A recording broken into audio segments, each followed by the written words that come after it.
Il est tout juste 18h30 sur Aloula et c'est le journal. À la une de l'actualité ce soir. Le droit à l'éducation le plus important pour les enfants, c'est ce qui ressort du sondage YouReport sur les droits de l'enfant réalisé par l'Observatoire national des droits de l'enfant et l'UNICEF Maroc. Un sondage réalisé sur plus de 7500 jeunes.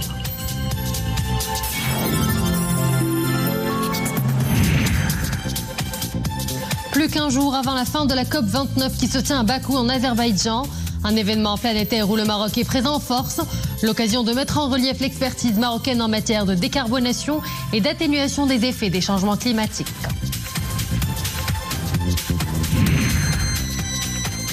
Enfin, nous irons à Casablanca qui abrite pour la première fois l'Africa Food Show. L'événement réunit plus de 80 exposants de 20 pays, une véritable plateforme d'échange et de partenariat pour les acteurs clés de l'industrie agroalimentaire. Bonsoir à tous. Avec la haute approbation de Sa Majesté Laurent Mohamed VI Amir al-Mu'minin, président du Conseil supérieur des Oulémas, le Conseil tiendra sa 34e session ordinaire les 29 et 30 novembre à Rabat. La session se penchera sur les questions à l'ordre du jour, notamment la discussion du bilan préliminaire pour la mise en œuvre du plan de communication Tblir dans les régions pilotes du Royaume et l'examen des activités des conseils des Oulémas dans les différentes régions du Royaume dans le cadre de l'action et de la coordination régionale. Voilà ce qu'indique un conseil du communiqué du Conseil supérieur des Oulémas.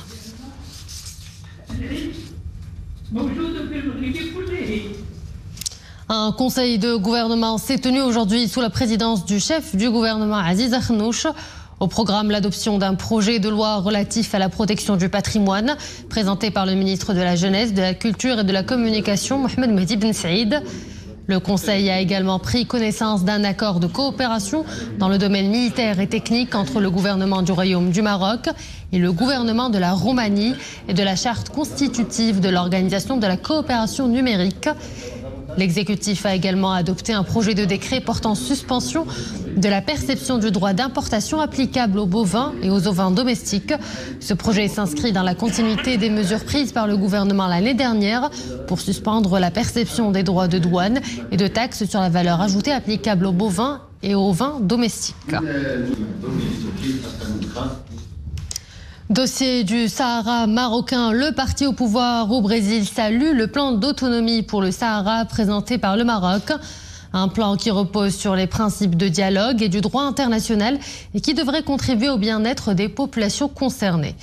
Romeiro Preiria, secrétaire aux relations internationales du Parti des travailleurs, a affirmé que le Brésil maintient une position équilibrée et constructive sur la question du Sahara marocain, tout en soutenant les efforts des Nations Unies dans la recherche d'une solution politique pacifique, consensuelle et mutuellement acceptable.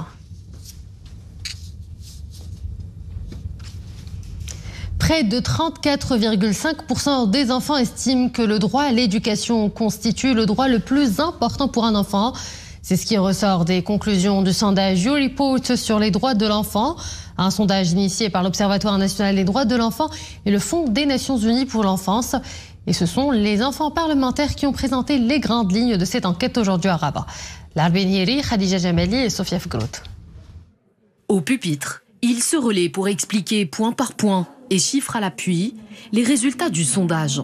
Celui-ci révèle les préoccupations des enfants marocains et leur perception de leurs droits.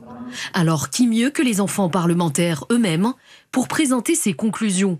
Eux, déjà rompus à l'exercice de prise de parole en public.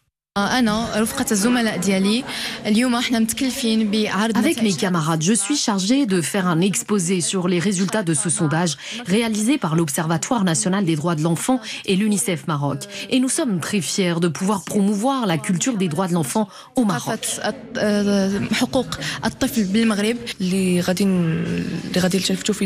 Nous attirons l'attention sur plusieurs points qu'il faudrait prendre en considération car ils nous concernent nous en tant qu'enfants et en tant qu'enfants parlementaires. Ce sondage met en lumière plusieurs aspects des droits de l'enfant dont on ne parle pas beaucoup dans les médias. 7500 jeunes ont été interrogés.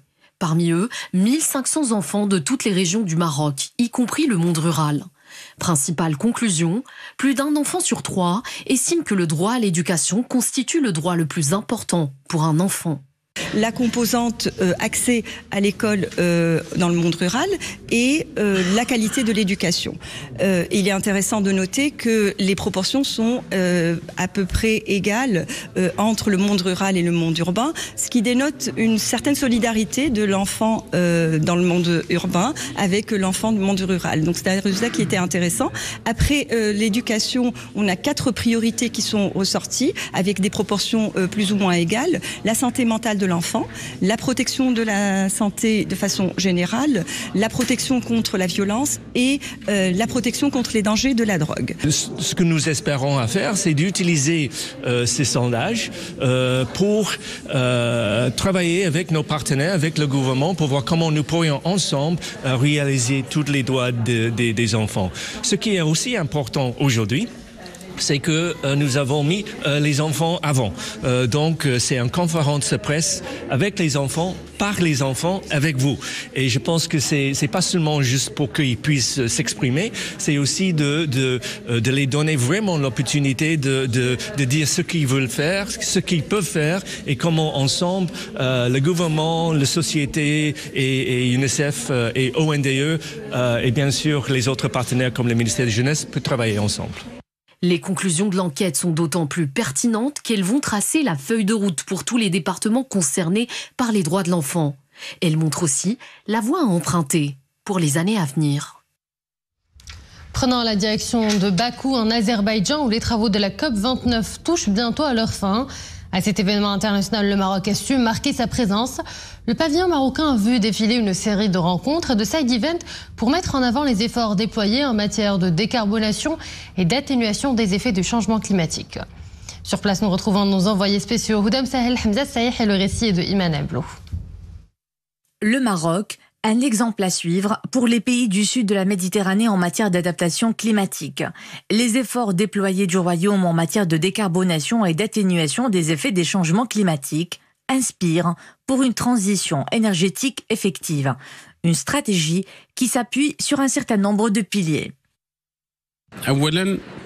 Le premier pilier se rapporte à la nécessité d'atteindre les ambitions en termes de réduction de gaz à effet de serre, sachant que les engagements actuels ne nous permettent pas de concrétiser les objectifs de l'accord de Paris. Au vu de leurs responsabilités historiques, les pays développés doivent jouer un rôle de leadership dans ce domaine.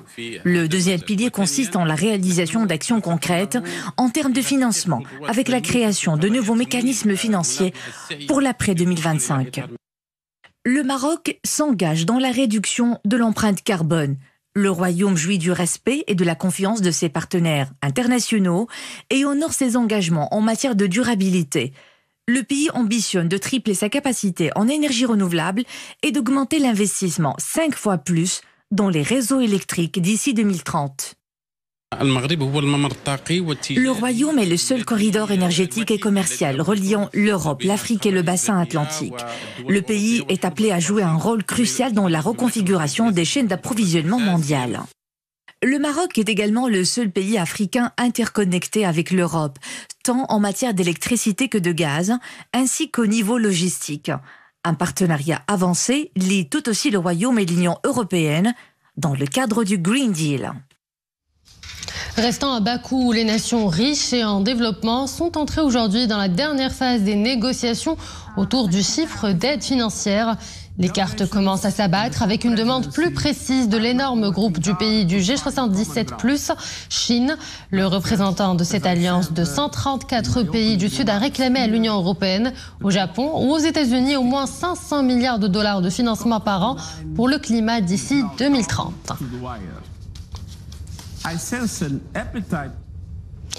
À Gaza, toujours aucun signe de trêve. Des frappes ont ciblé aujourd'hui la ville. Selon le ministère du Hamas, au moins 71 personnes ont été tuées ces dernières 24 heures, ce qui porte à 44 056 personnes le nombre de morts dans le territoire palestinien depuis le début de l'offensive israélienne il y a plus d'un an. Au Liban, de nouvelles frappes ont visé ce matin la banlieue sud de Beyrouth. L'Agence nationale d'information libanaise a rapporté une très violente frappe sur Harit Hrik, un quartier de la banlieue sud dont un panache de fumée s'élevait selon les images de l'AFP TV. Rappelons que ce même secteur de la banlieue sud avait été visé par 3 frappes israéliennes à l'aube.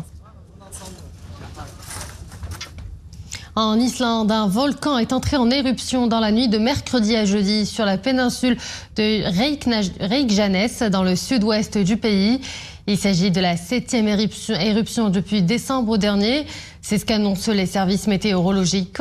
Selon la même source, les coulées de lave ne vont pas en direction de la ville voisine, qui a été évacuée sans difficulté, tout comme les hôtels du très touristique Blue Lagoon. Retour à l'actualité nationale avec l'ouverture du Africa Food Show.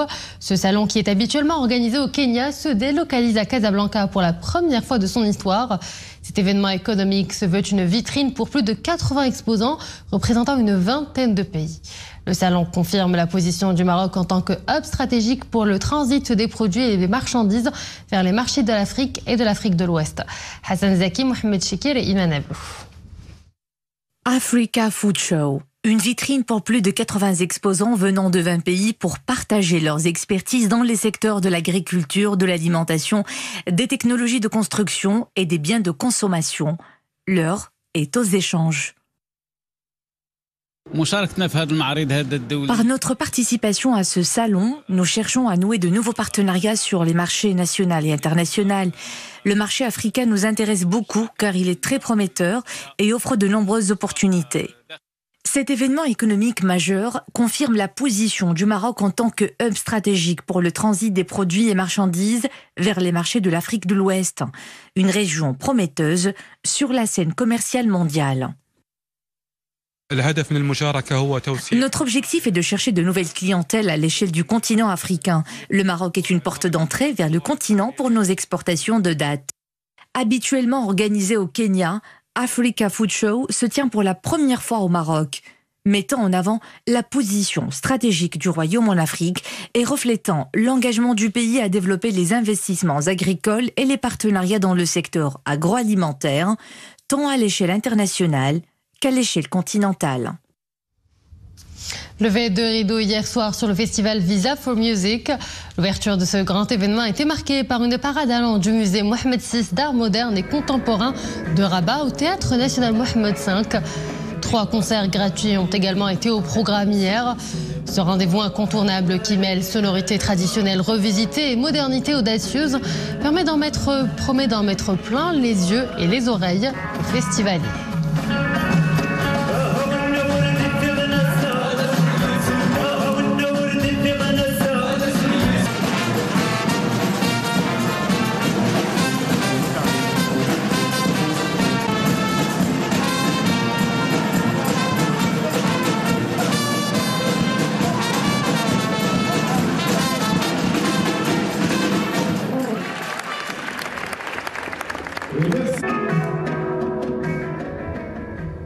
Et voilà, nous arrivons à la fin de cette édition. Merci à vous de l'avoir suivi et excellente suite des programmes sur Al-Oula.